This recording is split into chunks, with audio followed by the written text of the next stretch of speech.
pila, que era donde se depositaba ya el barro. Una vez que el barro cuando muy pronto lo estrujaban, lo metían en una cosa fina, pues le daban con el porrino,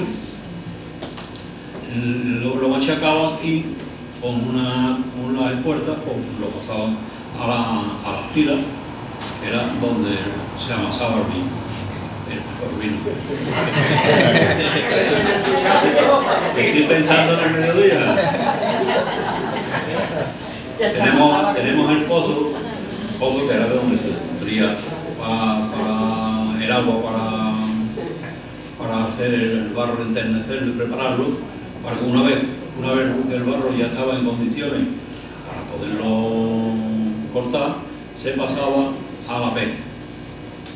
La pez era una parte del terreno, estaba en el mantillo. El mantillo se le llamaba una extensión de terreno que había allí en la barrería, y que se limpiaba y se preparaba para poder poner el pez, y allí una vez el pez empezaba a cortar el ladrillo. Como ustedes verán, hay dos elementos encima de unos ladrillos que están cortados, que una es la vera, que es el modelo con el que se corta el barro, y el otro es el albañal, que era un recipiente de cerámica que estaba lleno de agua, donde un barrero se mojaban las manos y pasaban las manos por encima hasta igualar el ladrillo con el molde. Y de ahí es que hay barreros que a mí me han dicho que conocían quién había hecho ese ladrillo. Por las huellas de sus manos la conocían. Y ya una vez el proceso hecho del corte del barro, tenían un tiempo prudencial para que se secara, era 2 días aproximadamente, eso que secara. Una vez que se seca el barro ya se apila. Se apila el barro hasta su secado completo. Una vez se apilaba, como se ve aquí, como yo estoy señalando, de esa forma, y otras veces, dependiendo de la humedad, del grado de humedad que tuviese el barro, el ladrillo, pues se apilaban de esta forma, que se le llamaban castillo, o esta que era abanico. Y ahí, una vez que ya se estaba en condiciones para pasarlo a cocerlo, entonces se transportaban al horno. En la barrería pues teníamos el carrillo, y ahora le explicaré la herramienta y demás, las voy a decir cuáles son. Y el escorgaízo, que era un sitio que se utilizaba para en la época de invierno por resguardar los ladrillos que no se habían vendido y los apeos de las bestias que tenían, y en algunos llegó a servir hasta de vivienda, porque aquí quiero yo recordar que en este escorgaízo loncano, ahí se casó mi hermano. se casó tu hermano, que aquello allí, No te Macarena. aquello sería para la casa. Y tenemos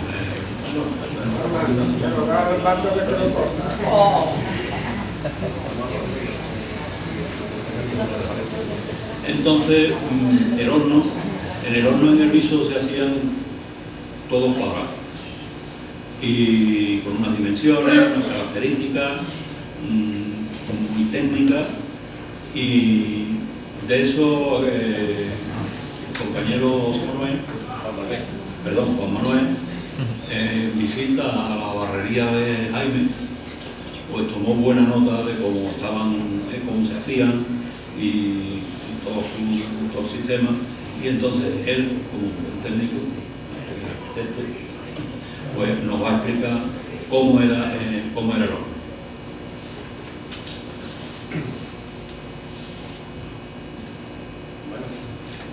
Como lo ha comentado Enrique, hemos tenido la ocasión de acceder a 2 hornos de los pocos que se conservan todavía en esta zona. Han estado activos hasta hace poco tiempo y aún se encuentran incluso en buen estado para su uso. Estos hornos, según nos han comentado, pues eran construidos por los propios barreros y estaban hechos del propio material que cocían, el propio ladrillo era el que le daba forma y construía esos hornos donde después se iba a cocer la cerámica. En muchas zonas son de planta circular, porque permitían una cocción más homogénea de la cerámica, pero en este caso la planta cuadrada, que es la que se adopta en la mayoría de los casos de las barrerías del viso, permitía, digamos, una mayor capacidad de carga y es la que más nos hemos encontrado y la que hemos medido y levantado para dejar constancia de ello, porque nos pasaba igual que comentaba Enrique. Hay muy poco escrito, muy pocas, hay fotos algunas, sin embargo, pocos casos he visto en los que hubiera dimensiones reales, con secciones, con plantas, en las que pudiéramos tener una información mensurable de cómo eran esos hornos.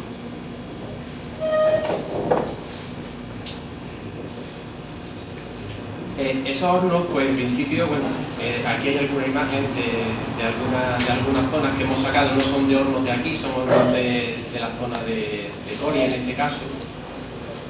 Después nos van a seguir. Y este es el que hemos levantado, que tomamos algunas fotos in situ. En principio pues, cuentan con dos cámaras, ¿vale? La cámara inferior, aquí vamos a pasar un momento a ver el plano.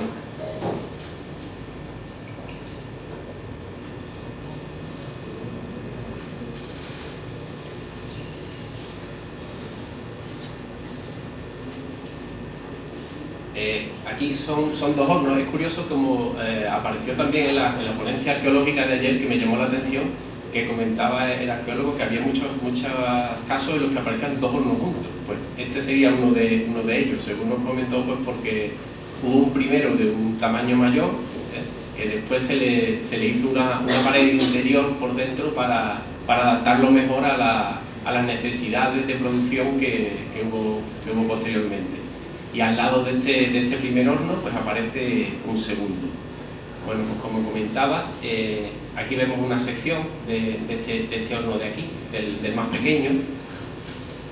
Hay dos cámaras, ¿vale? La inferior, donde se produce la quema del combustible, y la parte superior, donde se apilaría la cerámica para su cocción.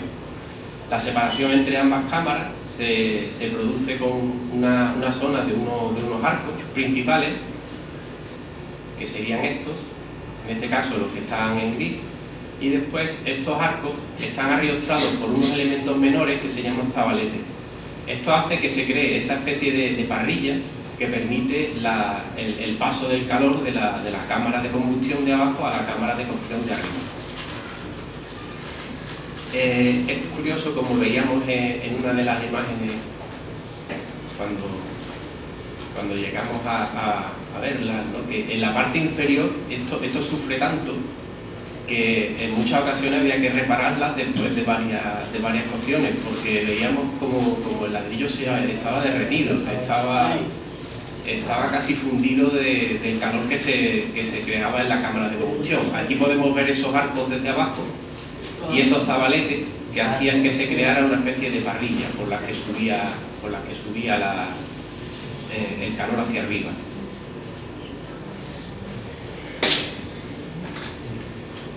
Después la cámara inferior, claro, estaba a otra cota. Teníamos la cámara de acceso de cocción, a la que se entraba por un nivel superior para poder cargarla, y después estaba una parte, digamos, que se excavaba al lado, que estaba la cota de la cámara de combustión, llamada jaquifa. Era un rellano en la que estaban las bocas de carga de los hornos,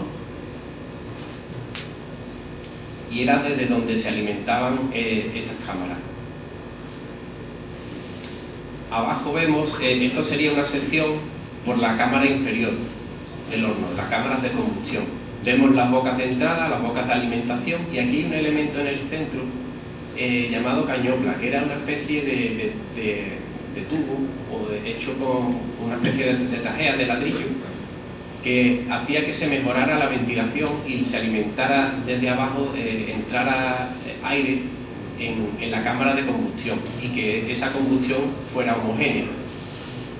Este elemento, caño black, pues también termina, digamos, dando nombre a toda la parte de la cámara de combustión. Después en nuestra localidad no solían tener cubiertas, según nos han contado, y este horno pues era de este tipo. En todo caso pues se le disponía una chapa arriba simplemente para protegerlo un poco de las inclemencias del tiempo. Cuando los hornos disponían de cubierta, se les denominaba corona y contaban con una serie de orificios para dejar salir el humo y mejorar la ventilación. El tamaño del horno era variable en función de la capacidad de producción de la barrería, pues podía contener hasta unos 20.000 ladrillos. Sin embargo, a eso ahí he tenido acceso a algunos artículos que hablaban que en la zona de Coria que había hornos que eran gigantescos, porque durante algún periodo de tiempo, sobre todo en la posición del 29, para la construcción de la Plaza de España, la construcción de esos monumentos, hubo una demanda tal de ladrillo que hubo que hacer hornos mucho mayores de los que tenían, digamos, las barrerías que existían en esa época, y hubo como una expansión muy rápida por la demanda debida a esta posición.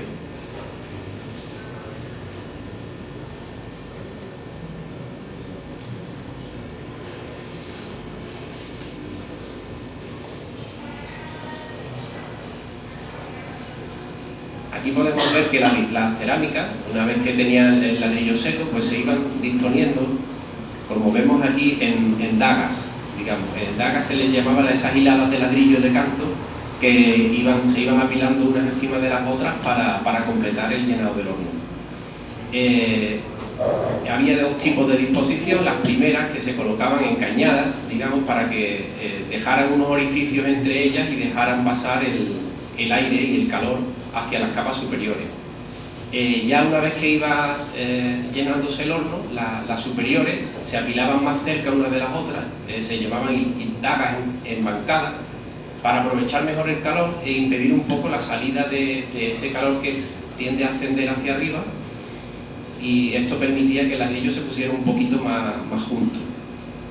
La última hilada iría encañada y ya a posterior se le colocaría como cierre final el cobertero. El cobertero es una última hilada de ladrillo, de medios ladrillos ya cocidos, o fragmentos de ladrillo, que evitaba, digamos, que el calor se disipara demasiado rápido, y también evitaba que las últimas vagas se ahumaran, se mancharan con el hollín de la combustión.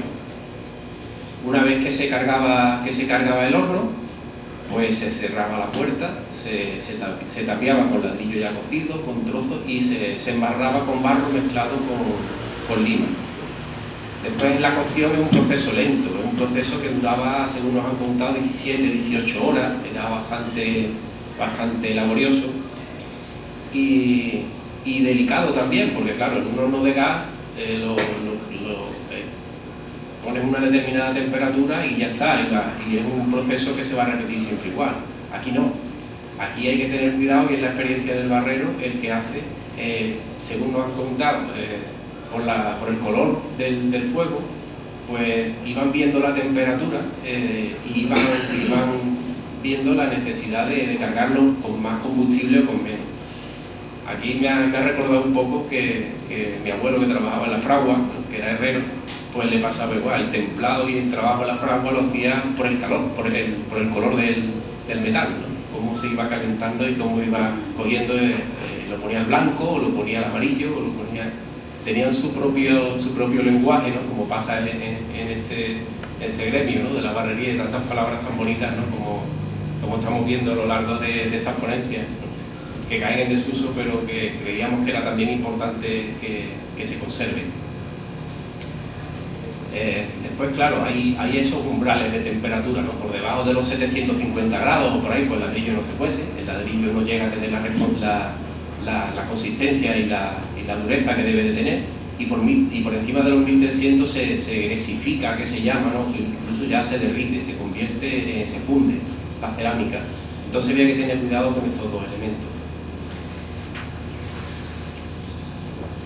La tarea de la carga y de alimentar el horno pues se hacía durante eso, 17, 18 horas, imaginaros el trabajo, entre dos personas, que uno iba, digamos, acercando la leña a las atifas y otro era el que estaba cerca de la boca del horno y iba cargándolo. Es un trabajo, imaginaros, el calor, la temperatura aquí cerca de la boca y se iban turnando estas personas durante todo ese tiempo. Nos comentaban, hemos visto en algún artículo, que se podían consumir hasta 50 cargas de leña en el proceso. Y este consumo de combustible tan grande, pues claro, hacía que se tirara de todo lo posible para quemar en los hornos, desde tablas de palés hasta leña, hasta paja, hasta huesos de aceituna triturados que también incluso se han llegado a utilizar.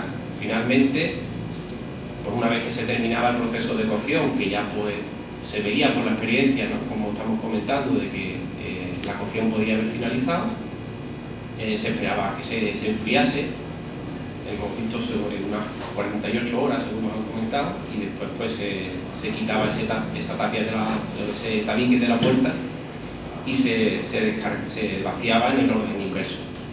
Nos comentaban también que se regaban para que no se estropeara el ladrillo, porque se podían aventar. Y finalmente pues eran apilados en seco, formando paredes, y ya estarían preparados para su venta. Hasta bien entrada la segunda mitad del siglo XX, como ha comentado Enrique, pues todo el transporte tanto del material, del barro, como después para la venta del ladrillo, pues hacía lombos de burro. Y en este caso pues había otro oficio desaparecido, como era el de los arrieros, que también era otro piezas más, digamos, dentro del engranaje de todo el proceso, que terminaban transportando los ladrillos hasta el consumidor final. En ocasiones, pues eso, los propios barreros contaban con estos animales y otras veces pues recurrían a estos arrieros. Ahora pasaría Enrique a contaros un poco el tema de los utensilios. Has contado la barrería y el palito que está haciendo. Igualito. Así. Están asesorados bien. Están asesorados. A mí me da un vuelco en el estómago. Bueno, pues seguimos De recordar eso. con el tema de una cosa que no he comentado de los elementos de la barrería, la casa, que he nombrado la casa. Lo que no he nombrado la casa es que cómo se alumbraban por aquellos entonces. Quizás el más moderno que tenía era el carburo. De hecho, en una barrería, Antes la candileja. y la candileja, quizás alguna fotografía ahí de una casa que era una barrería, y en esa casa hay aquí hoy, nos acompaña una señora que nació en la barrería a la luz de un carburo y la atendió don Yo nací ahí. Ahí nací yo, la barrería con un toda la barrería de la humo de noche que nací, vamos, pues mi madre dice que fue horroroso. Digna, que estaba muy bien digna. La riqueza de todo este testimonio que hemos acopilado es que esto estaba perdiendo, esto se perdía porque no había nada, y poco que estamos quedando, que uno por aprenderlo ahora y otro por viejo, pues nos va quedando cada vez menos tiempo, y entonces no iba a quedar memoria de la importancia que tenía en el viso en la época aquella las barrerías. Y ahora, pues, para explicar, porque esto ya hay una idea, los que no lo conocéis, cómo se trabajaba en las barrerías, los utensilios que se utilizaban para ellas, pues tenemos para el primer trabajo, una herramienta que trabajaba en la conservación del barro, era la azada, estaba el rastrillo, estaba la varillajera o barbotina, ¿no, Antonio? La varilla era lo de cavado barro. Exactamente. Y luego ya el corrino y la pala. Esos eran los elementos donde se trabaja el barro, cuando venía en bruto, venía seco, y todo el proceso que había, esas las herramientas que se utilizaban en aquella. Y los en impuestos aquella- que le pagábamos al ayuntamiento era llevar una carga de ladrillo al cementerio. El ayuntamiento convino con ellos de que no le cobraba, pero tenían Una carga de ladrillo al cementerio. tenían que aportar 1000 ladrillos todos los años al cementerio. Tenemos y está la puerta para llevar el barro hasta las pilas. Luego, en la parte de lo que estamos hablando del barro, lo que está alrededor del barro. El mantillo, como he dicho antes, es una zona que hay en la barrería en donde se ocupa, tenemos el rock para limpiar, el rock era para aparejar, poner la tierra plana, la arena plana, para luego echar el pez, y una vez echado el pez ya se van cortando los ladrillos para que el ladrillo no se pegara al suelo. La Atenea es una pieza pasacaica muy pequeñita. De parto. La Atenea era De Palma, de Palma, de Palma. que era De Parma. De como fuese un capacho. De Palma con Un dos capacho que tenía 3 asas, 4. o 4, eso normalmente las que trabajaban con ese utensilio eran las mujeres, que eran las que transportaban el barro una vez preparado para cortarlo, pues lo llevaban de la pila, lo llevaban a la fe. Entonces tenían 4 asas por las manos, cogían 2 manos más cerca y las otras más distantes, sobre la mitad, para poder buscar con facilidad el barro en el pez, que luego ya, como he dicho antes, serviría para cortar para el corte. En el tema del acarreo de la Atenea, pues la sustituyó el carrillo. El carrillo. Hicieron un carrillo de mano, como todos conocemos, pero el carrillo de mano tiene una particularidad, no sé si se verá ahí, que es la pala de delante, la parte de delante, era extendida, para que cuando llegaban con el carrillo lleno, pues lo hacía sin problema ninguno en el pez. Luego en el mantillo teníamos, como he dicho, las distintas herramientas que se utilizaban. Y después llegamos a las herramientas, en el pozo había una herramienta también, y era una cuba metálica que era para traer naturalmente, o una o 2 cubas, para extraer el agua, para pasarla para las pilas, para hacer el trabajo del amasijo del barro. Ahí ahora vemos, porque se vea, como lo hemos nombrado, tenemos aquí una foto que tiene una gavera y un grupo de trabajadores de barreros que se ven distintas edades, para que se vea cómo se ve el corte que se hace con la herramienta esa, que es definitivo el ladrillo. Y una vez que hemos terminado el proceso de conocer cómo era la barrería, los elementos que tenía la barrería y todo lo que se utilizaba, estas criaturas trabajaban pues, desde las 6 de la mañana o antes, quizás bastante antes, depende de los hornos, hasta que era de noche, no de suazo, de luna a luna. Y el fruto de su trabajo, vivir tantísimas criaturas como vivieron como consecuencia de esa industria, y ya está.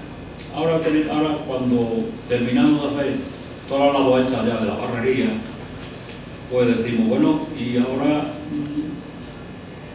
la gente gente le gustaría saber a dónde estaban las barrerías, cómo estaban las barrerías ubicadas, porque si había tantas barrerías, ¿cómo estaban las barrerías aquí? Las barrerías aquí, en principio, hubo una calle ordenada, que era la que el ayuntamiento se dio en Cañalizo, hoy Santa Lucía, pero luego iban vendiendo los particulares, pues tenían terrenos y lo iban vendiendo a trozo, uno a otro, y ellos se iban instalando en la medida que le iba tocando, iba comprando el trozo de terreno. Yo eso lo hice de una manera, pues ahí lo podéis ver, con una hoja cuadricular, iba señalando, pues aquí lo tenía fulano, aquí mengano, aquí el otro, aquí detrás el otro. Algunas veces me equivocaba, pues, me contaba Antonio fundamentalmente el que más me ha ayudado en el tema ese, y algunas veces me equivocaba y ponía dos barrerías donde había una, porque resulta que me decía el nombre de la mujer, la nena, la que fuera, y en otra oportunidad que iba a dar un repaso yo para ir acercándome a la realidad, a lo mejor me decía Ricardo, y ahora me encontraba yo con que me sobraba uno y faltaba otro por otro lado, y resulta que era la nena, y Ricardo era el matrimonio, o sea que era la misma barrería, ¿no?